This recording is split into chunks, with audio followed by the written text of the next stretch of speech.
Narayanam namaskritam naram chaiva narottamam devim sarasatim vyasam tato jayodirayat nashtapareshu bhagyesu nityam bhagata sevaya bhagati yatamashoki bhakti bhavati naistiki Nigamakaparurugaritam param shukamaskaram jajamisamitam pibata bhagatam rashamarayam mahorahora shikabhuvi bhagaham Krishna Swado Bhagade Dhammakini Karonashtadi Shamasha Paranako Dunoditam Tamapia Sutta Tamapia Vajasuta Vishutamabo Samapia and Virambiriksaram Prakyahidam Madam Sanklation Avanamusanti Nanyataham Hey Krishna Karuna Sindhu Dinu Bandhu Jagapate Gopishagabika Kantara Kantanamos to him Jayatam Surito Pango Mama Minamata Matsavasha Parambajo Radha Madhamohan Seaman Rasa Rasa Rambi Bamsi Bada, Carson Benershin Rubiku, Benershim, Divyad Bindaranya Kapadumada, Shimad Radnagada, Shimisanisto, Sri Sirada Shila Govinda Dev Hachadabi, Savimanish Manami, Namo Brahmanya Devaya Go Brahmanya Taya Jagati Taya Krishnaya Govinaya, Namo Mangalam Mangalam Bhagavanishnu Mangalam Guradaja Mangalam Pari Kaksho Mangalaya Tanohri. Om Narayana Vidmehi Vasudevaya Dhimahi Tano Vishnu Prachodhyataham Om Mahadevi Vidmehi Vishnu Paditi Dhimahi Tano Lakshmi Prachodhyataham Mahalakshmi Namastubhyam Namastubhyam Sareshwari Hari Pare Namastubhyam Namastubhyam Dayadeve Durgame Patimi Andasya Skarapate Gedam Shaki Payasanandana Shantu Sandhu Badam Badam Mukam Kavi Bakarayan Savarishmarane Panga Girlangana Tika Kuragare Guru Brahma Guru Vishnu Guru Dev Maheshwara Guru Shaksha Parabrahma Tashmai Sri Gurave Namaham Om Aganatim Nandasya Ganangana Salakya Chaksurun Militam Yanatashmai Sri Gurave Namaha Sri Chaitanya Vistam Stapitam Yanabhutare Sayam Rupa Karamayam Danati Swaparantikam Vandeham Siguru Siyata Parakamanam Shigarun Vaishnavacha Sigurupam Shagadam Sahagana Raganatam Vitam Stam Sadevam Sadvaitam Savadutam Parijana Saitam Krishna Chaitanya Devam Siddhartha Krishna Paran Sahagana Ladita Shubhishakan Vitam Stam Namo Vishnu Padaya Krishna Pastaya Bhutare Srimati Bhakti Vedanta Shami Tanamani Namaste Saraswati Devi Guru Anipachani Nirvishesa Sunyvari Paskata Desana Sri Krishna Chaitanya Prabhu Nityananda Shri Advaita Gadadhar Shiva Sarigo Bhaktivinoda Hare Krishna Krishna Krishna Hare Hare Hare Ram Ram Ram Hare Hare. Good morning one and all. How are you, Rob? Any words for us? I'm good, Prabhuji. Thank you. Just looking forward to some wisdom on this Wednesday. Wisdom Wednesday, exactly. We have Anjali also on board from Phoenix, Arizona. It's a new month, January, so we have to talk one of these Thursdays, Anjali. Let's text each other and decide which Thursday we're going to talk. We were going to bring Jake, the rapper, over from England for this Fest of Colors in Spanish Fork, but it looks like he's unvaccinated and unwilling to do so, so they won't let him on any planes anytime in the near future. So I threw it back to Anjali. She had got a beautiful voice and a great stage presence. She can hook up with the DJ. Maybe she can do a half an hour set at the upcoming Fest of Colors. And by the way, ticket sales are going very well. In past years, we haven't sold any tickets before New Year's. Pretty much ticket sales start late January, February, and then they gain a lot of momentum, obviously in March. But we've had ticket sales throughout all of late December, late November and December, and we've got a lot of vendors stacking up both in Vegas and Spanish Fork. So it looks like there's going to be a good attendance for this coming March festival. We also are working on getting a private security company to do security. When we've had the Utah County Sheriffs, they do a great job, but they charge like $75, $85 an hour, and the bill has been, gosh, I think the last bill was $18,000 just to manage a crosswalk.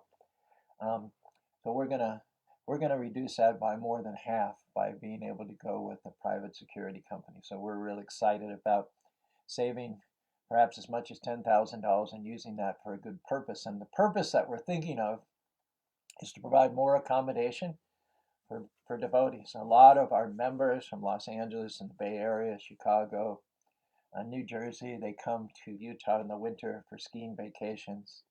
they find themselves spending $300, $400, $500 a night at places like Deer Valley Resort.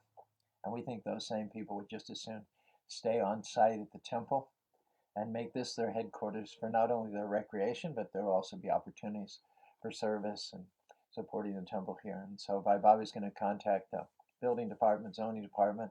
I do think that with the acreage we have here, we can see our way clear to building one more building. We just have to see how many stories it can be, how many units it contain. But my suspicion is that will be our thrust, both in terms of expansion and fundraising for the next couple of years, and I'm very, very excited about it. New Vrindavan has a lodge, they have cabins, and they're a retreat center for the entire East Coast, and there's a lot of talk about having something similar for the West Coast, and we're not exactly on the West Coast, but um, when you look at Seattle, you look at Laguna Beach, you look at San Diego, you look at Los Angeles, the Bay Area, all those temples are extremely cramped. They don't have breathing room, they don't have land, they don't have space. So then you have to move a little bit further east to the mountain states to find the Spanish Fork Temple, which has almost 20 acres of land. On that land, hope to be able to accommodate and host devotees from all over the country in the future. We'll see what Krishna has in mind. So thank you for joining us, Rob. Thank you for joining us, Anjali. In fact, Rob was talking last night about having a retreat for the recovery group from Wisdom of the Sages. We'd like nothing better than that. Of course, you know from our previous announcements that there's a lot of interest in having not only the Sadhu Sangh retreat over Memorial Day weekend, which is attended by 2,000 devotees previously on the East Coast, but there's also talk of having a youth retreat here as well. That generally attracts a couple hundred young people in their 20s and 30s. So we're very excited about what the future holds for our wonderful project here in Spanish Fort, Utah. Who would have thunk it, huh?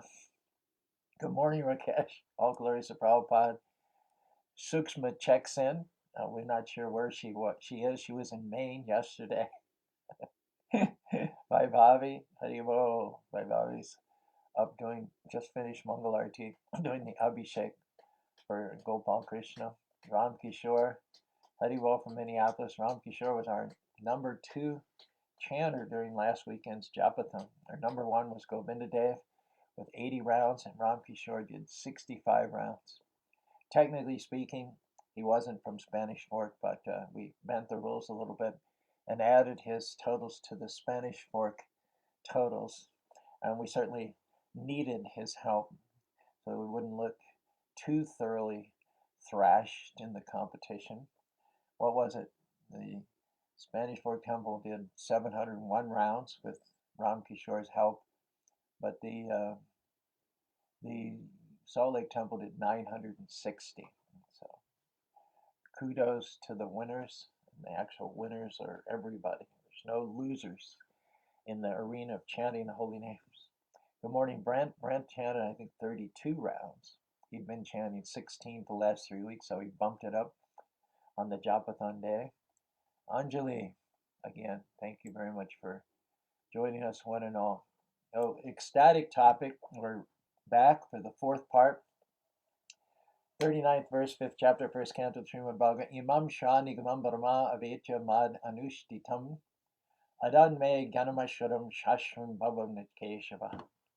O Brahmana, thus by the Supreme Lord Krishna I was endowed, first with the transcendental knowledge of the Lord as inculcated in the confidential parts of the Vedas, and then with spiritual opulences, and then with this intimate, loving, devotional service. And Prabhupada says that the process of receiving transcendental knowledge and understanding transcendental knowledge, descending through the chambers of succession, is dissimilar from the process of asking an ordinary question from school teachers. The school teachers in the classrooms in the modern days are paid agents for giving some information. School teachers, they may have a lot of information, a lot of facts in a certain area, or they may be generalists, such as the homeroom teachers, but they are not monitored for their habits. They may smoke, they may drink, they may womanize, they may manize, if that's a term.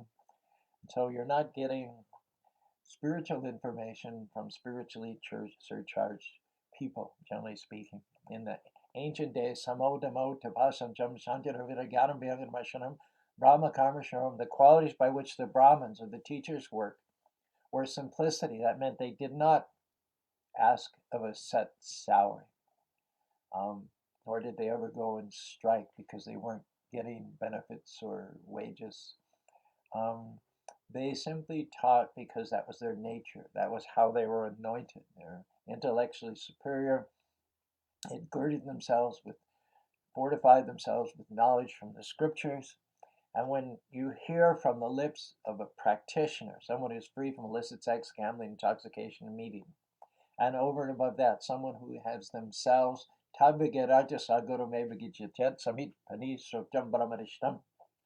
sign of a civilized human being, someone whose consciousness has actually evolved to the human platform, is that they have very seriously and submissively heard from and served their spiritual master. They've made a very serious business of hearing, not casually hearing or indifferently hearing or cynically hearing or hearing with qualifications or hearing and then asking, throwing out challenging, combative, confrontational questions. But those who have the gift of bhakti, those who can impart it because they have it, have received it as a result of pleasing their spiritual master by submissive hearing. There's that famous story about Prabhupada. Bhaktisiddhanta came to Vrindavan periodically, did parikrams a certain time of the year. In one instance, he gave his disciples the option of going on buses or going on cars or walking. I don't know how they did it, but to a certain pilgrimage place in Vrindavan that had not been visited before. It was a new place to see. Or Bhaktisiddhanta himself was going to stay back and give a talk. So they had a choice between staying back and listening to their guru or going and visiting a place of pilgrimage that they'd never visited before. And the vast majority of disciples went off to that parikram destination. But Prabhupada stayed to listen to his spiritual master.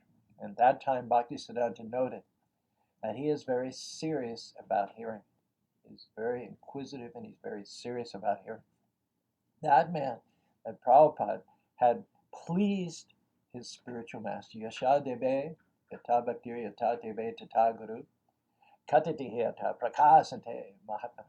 Who are Mahatmas?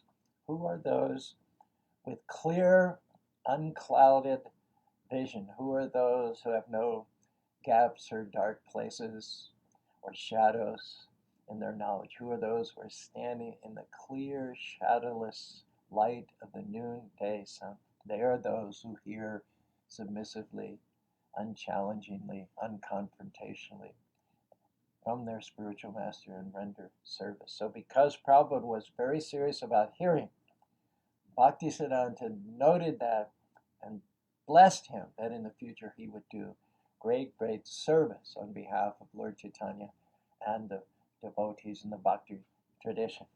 It's important that that person from whom you hear, and as parents, when we entrust our kids over to an institution, to personnel, to staff who are going to train those kids for 6 to 8 hours a day, 5 days a week, it would behoove us to test their characters, not just give a salary to someone who knows some facts and figures, but better than that, where the opportunity available, the option available, trust our kids not only to learned people, but saintly people as well.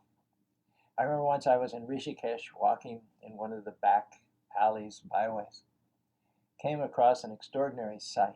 It was a raised platform with maybe a dozen young boys, 8, 10 years old. They were sitting cross-legged on this concrete platform. The guru was there. And there was no paper, there was no pencil, there was no iPhones, there were no iPads. And granted, this was 30 or 40 years ago. But there was not even paper and pencil, which was extraordinary in those days. The guru would simply chant a sloka and the students would repeat it. That was their schooling. Chanting, Shravanam, Kirtanam, Smaranam, Shravanam, Kirtanam, Smaranam, Shravanam, Kirtanam, Smaranam. When you think about it, writing something down is kind of cheating, isn't it? You're writing it down, you'll get back to it, you'll circle around, and then we write so many things down, more things than we could possibly ever memorize or integrate. So when you do the process of hearing and chanting, you address the issue and you apply yourself to memorizing it and integrating it right on the spot by repetitive chanting, isn't it? If it's important, then it's important enough to make it part of your consciousness ASAP. Toot sweet, right now. That's what I noted about the educational process that was going on there in Rishikesh. And this is the traditional method of education. Hearing attentively, repetitively. It's cleaning the heart. If you have a mirror that's encrusted with dirt since who knows how long, one casual swipe is not going to clean it. You need to use some elbow grease. You need to do it cleaner, and above and beyond everything else, you need to repetitively clean that mirror until it reflects a pure image. And then you have to go back after some time and again remove the dust which will have accumulated, and then again, and then again, and again. Cheto darpanam arjanam babadevagninor sayam kayo chandika vidyavada jivanam anandam bodhivardhanam pratiparam pranamritashvaram sharvatmashnapanam paramvijayate. Sri Krishna Chankaram. Chanting the holy names cleanses the heart, extinguishes the flames, breaks the chains, blesses the world at large with moonlight rays, discharging waves of nectar our sense has been craving since ancient days. The holy names put all their blessings to shame. Krishna Govinda. Anyway, that gives you the idea. Chanting the holy name put all their blessings to shame. Krishna Govinda, he's the one, my shining sun, and so on and so forth. So when you hear from a purified saint who's versed in service to his guru and the knowledge of the Vedas, the realized confidential knowledge of the Vedas, when Sutta Goswami came into the assembly of the sages at St. Naimisharanya, Sanaka Rishi greeted him as one who knew the purport of the Vedas. He didn't greet him as one who knew the Vedas, as one who accumulated factual knowledge in a quantitative sense. But Buddhi Kamani Sotiviyatasa Jatsanam Samudira Bruhi Bandar Buddhyana. He addressed him as one who, okay, granted, you don't know all the Vedas from front to back, you haven't memorized vast quantities of factual information, but you have captured the essence of the Vedas. From whom? From his guru, Vyasadeva.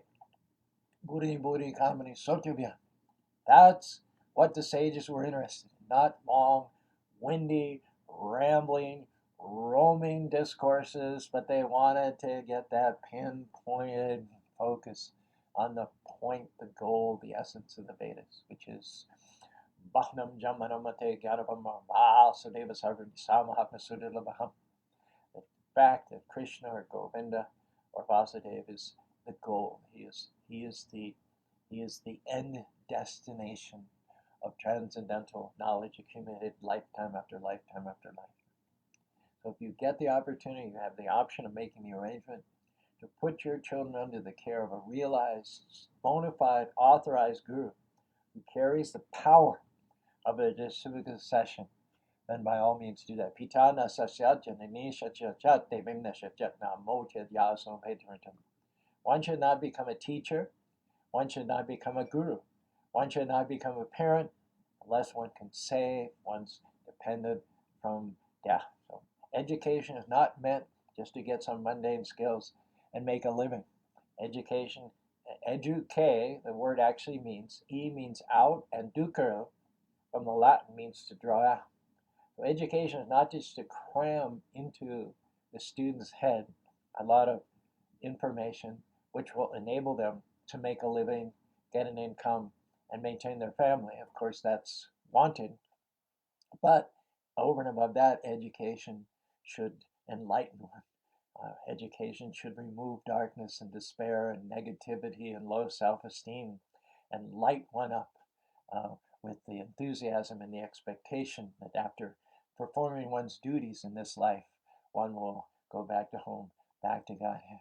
So the current disciple will be the next spiritual master. And you cannot become an authorized, bona fide, empowered spiritual master unless you have been submissive, a strictly obedient disciple of your spiritual master.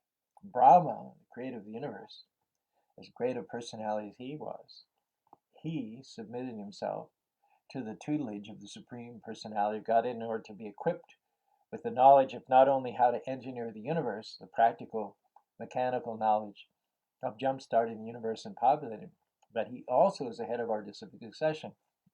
We are called the Brahma Madhva Gaudiya Sampradaya. Well, it was Brahma in whose heart not only the knowledge of how to engineer this material world and these material elements was given, but also Krishna imparted into the heart of Brahma the knowledge of the absolute truth. Then Brahma, not holding it for himself, hoarding it or squandering it for his own benefit.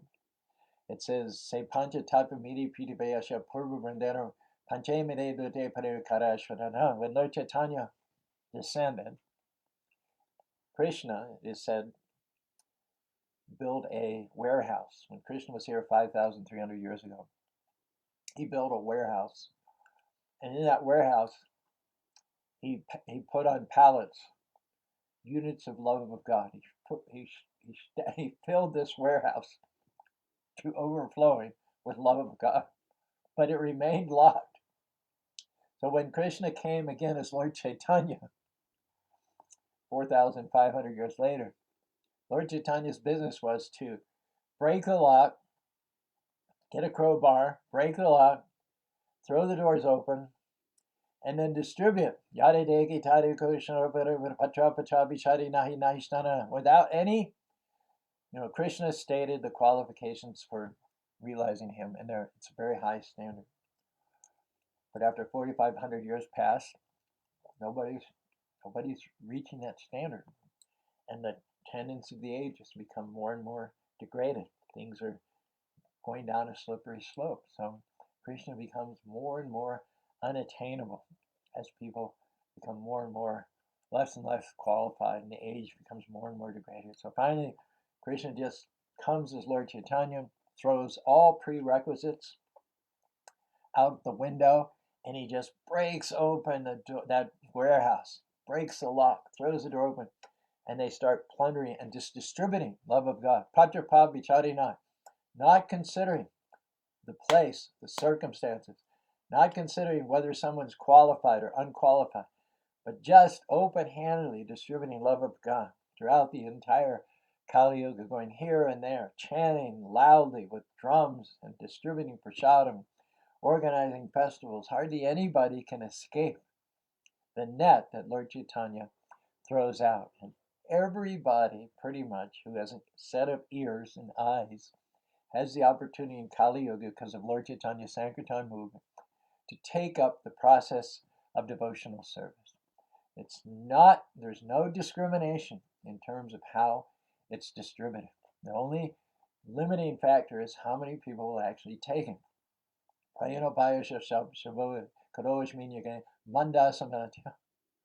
Population of Kali Yuga is very lazy, dull. So when you get the valuable diamond of devotional service, people are like, how can somebody be giving diamonds out free of charge? Nah, it must be glass. They turn up their nose and walk away. Yeah. What is the verse? Killer of the soul. Killer of the soul. Anyway, I don't remember the verse right away, but when this wonderful once in a lifetime, once in millions of lifetime opportunity comes, the Kali Yuga is in fact considered by many demigods to be the very best age, the most ideal age for spiritual advancement, because the process for realizing Krishna, well, there isn't a process. You don't have to do penances, you don't have to be learned, you don't have to be self-controlled. You just have to take the holy name of the Lord on your head and serve your spiritual master, and you can very easily go back to home, back to Godhead. Prabhupada said it's so easy that even a child can do it, even a dog can do it. But how many people will do it? That is the question. So the goal is extremely valuable. The goal of bhakti, manusyanam sahashishu kashti jatine yatatanam asiddhanam kashti mambeditam. Out of millions and millions of men, only one may seek for perfection, which is to say liberation. But out of millions and millions of even liberated persons, only one is going to get the blessings of bhakti, pure, unadulterated love for Krishna. Why is that? Krishna gives liberation relatively easily. He gives it relatively easily. But for Krishna to give bhakti is basically for Krishna to send an invitation to a spirit soul to join him in the spiritual world, to dance, to sing, and to participate in the intimate pastimes between the Lord and his devotees. So bhakti is not granted nearly as easily as liberation, because when Krishna blesses a devotee with pure unadulterated bhakti, what Krishna is doing is opening the door for that devotee to serve him directly, to join the inner circle.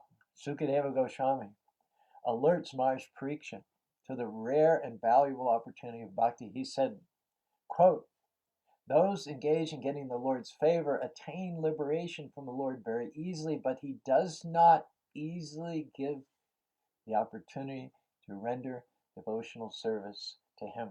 And nevertheless, despite the fact that bhakti is granted only to one among millions of liberated souls, Narada assures anyone who hooks up with him through the cyclical session that hooked up, connected person will attain the rare and valuable goal of bhakti. There is such potency, as it were electricity, coming through the authorized chain of the succession, starting with Brahma, going to Narada, then to Vyasadeva, coming down to Madhvacharya, and then through Bengal, Chaitanya Mahaprabhu, the six Goswamis, Bhaktisiddhanta, Prabhupada, to the present day. That chain is so empowered, so authorized, that if you grab hold of it, you will be lit up by the electrical, so to speak, power that is coming down in disciplic succession. This is the key. This is the secret to success in the own form of life. Prahlad Maharaj himself, a successful, glorious, famous, celebrated devotee of the Lord, shares with us the key. Nesham Hatish Tabar Urukamangam species in Amarta Pagamotionam Mahiyasham Padara Shugachanam Skinchanam Nan Riti Hadva. Unless Nesham Hatish Tabar Urukamangam, they smear upon their bodies the dust of the lotus feet of a Vaishnava, completely free, Anarta Pagamam Yadarta, from the material contamination. Persons inclined towards materialistic life can never become attached to the lotus feet of the Lord, who is Uru Kramangrum, who is glorified for his uncommon activities. Only by becoming Krishna conscious and taking shelter at the lotus feet of the Lord through his pure devotees can one be freed from material contamination. Now that same Prahlad, when he was asked by Lord Nrsingadev to take a benediction, Prahlad was steadfast, unwavering, in spite of all the tortures that his father inflicted upon him. His father attempted to murder him.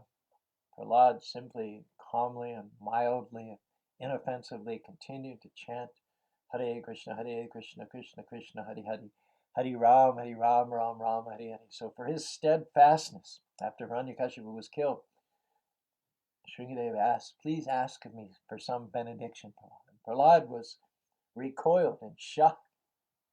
He said, "Lord, I've got your lotus feet. What else could I possibly want? If I get worldly palaces and influence and kingdoms and followers and wives and horses and elephants and all like that, I may forget you. I may become enamored by those temporary worldly benedictions, and my mind may deviate from shelter at your lotus feet.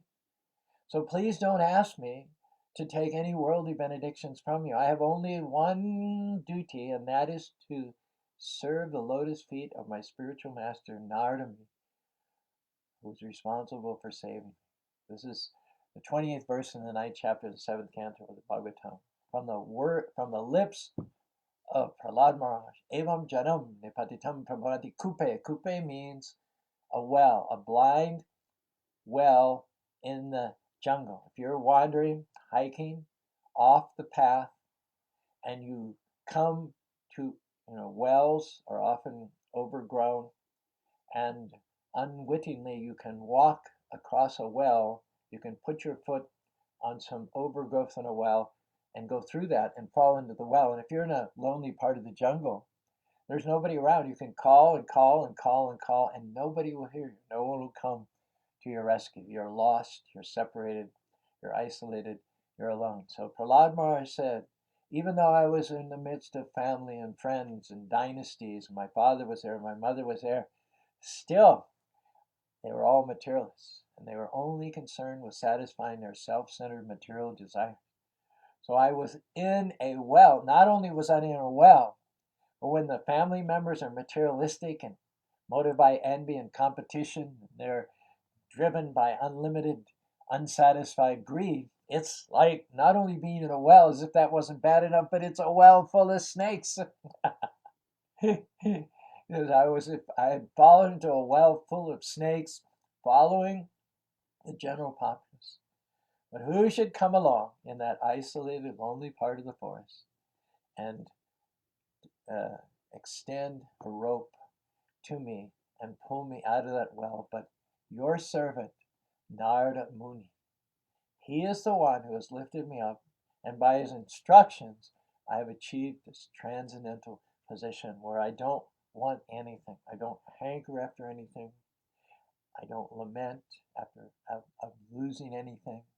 I only want to chant the holy names of the Lord and serve my spiritual master. Just as he saved me from the dark well full of snakes, I want to serve his lotus feet and be instrumental in saving others, so that when I go back to home, back to Godhead, there will be many, many, many other people who come up to me very excitedly and lovingly and say, I'm here because of you. It was your touch that changed my life and brought me back to home, back to God. So even though Prahlad Maharaj was offered anything that he might possibly want within this material world, he refused to accept such offerings from the Supreme Lord. Aham tu akamas tram bhakta tram shisham nanyate raja rajaseva kiriyasha. He says, Aham tu akamas tram bhakta. I am akama. I have no material desire, save and except to deepen my feelings of devotion to you. And as far as who I am and what is my duty to do in life, Raja Sevakura Nanyata, you are my Lord, you are my Master. That is an eternal fact. It will never change. I simply want to render service at your lotus feet. And the way that one renders service at the lotus feet of the Lord is to do service to the devotee. This is the principle of a Vaishnava. Narottam Das Thakur says, Tandera Charana Sheva Bhakti Shana Vasa Janama Janmane He Ebilasa. Devotee, a genuine devotee of the Lord, does not ask or aspire to serve the Lord directly. That is far too pretentious and unrealistic.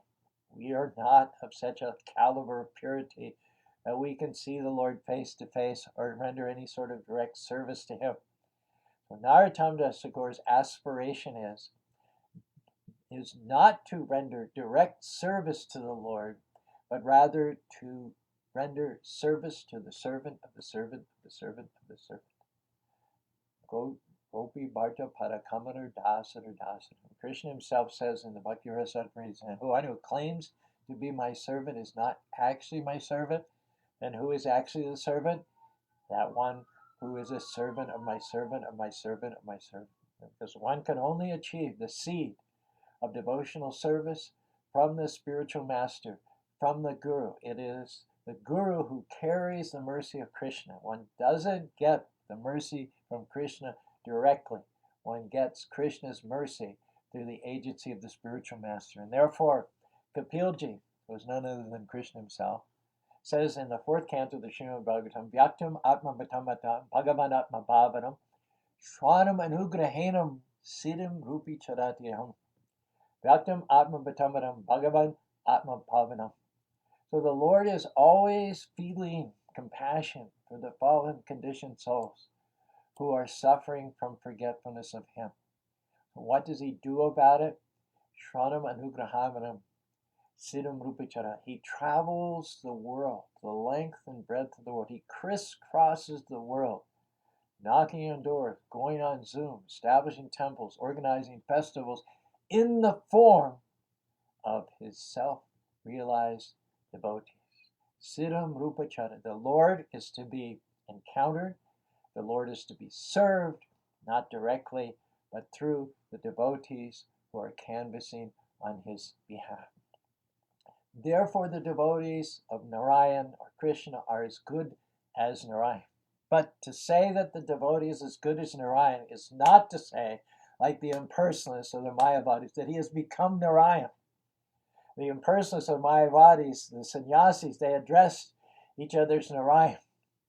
They believe that when they take the renounced order of life and take the ekadandi, the post, and wear saffron, that they have become God. I'm God, you're God, we're all God. Their idea is that simply by taking sannyas, one becomes equal to Narayan or becomes Narayan himself. And yet the definition of Narayan, natasya karanam charan, natatsam yash chabadike, he is that personality than whom no one is greater or equal. So our idea of oneness to Narayan is completely different from the oneness which is spoken of by the Mayavadis. Srila Vishwanath Chakravarti Thakur says, Shakshadari Tvainasha Mastashastri Uktash Tata Bhagyata Eva Shadbi Kintu Prabhu Yapriya Eva Tasyam Vande Garo Sri Charanara Vindam Shakshadari Tvainasha Mastashastri.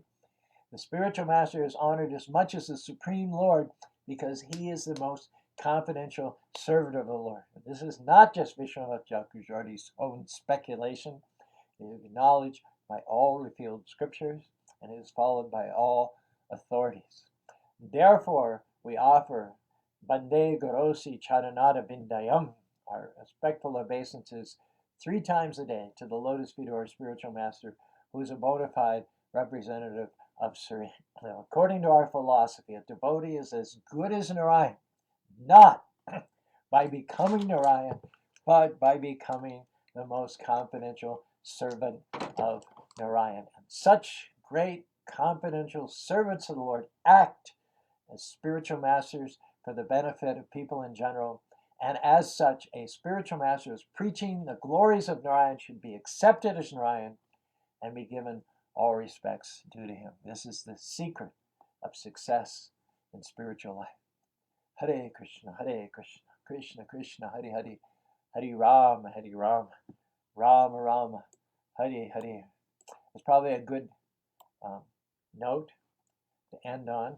I actually have probably enough material to do 1 or perhaps even 2 more segments on this essential component of bhakti practice next week. But that will be all for this week. Do you have any thoughts or conclusions in this regard? Rob?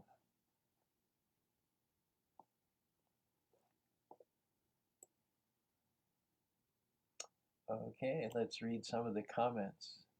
Ram Kishore says, on Harinam Sankirtan distributing books, it's amazing how many mock and laugh at you. Yes. World is full of covered souls, makes your heart ache for them all. Yeah. Considering the great opportunity which Lord Chaitanya is open-handedly giving out free of charge, those who don't take advantage of it, there's no greater tragedy than that. No greater lost opportunity than that. Thanks for pointing that out. Ram Kishore. Jay from Phoenix. Jay and Anjali, both from Phoenix. Wonder what the temperatures are down there. Sundari Priya, please accept my humble obeisances. All glories to Prabhupada. Rakesh, please accept my humble obeisances. All glories to Prabhupada. Thank you both for joining us on Wisdom Wednesday. Bye, Bobby.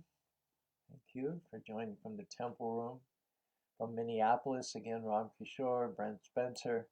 Anjali, if you have any comments or anything to do with any questions, go ahead and put them up. We're going to close out here now, but I will see your comments. I'll do my best to answer them as I review them later on in the day. Right now, there's a lot of little things I have to take to, including setting up the buffet, cooking in the kitchen for any guests that we might have today.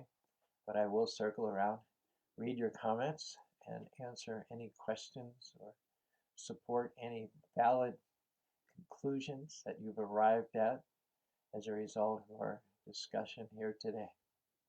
So appreciative of you all. Go ahead and give your likes and your hearts. If you like to do a flurry, like to end with a bang, like to end in an upbeat way, go ahead and click if you think there's anything been helpful.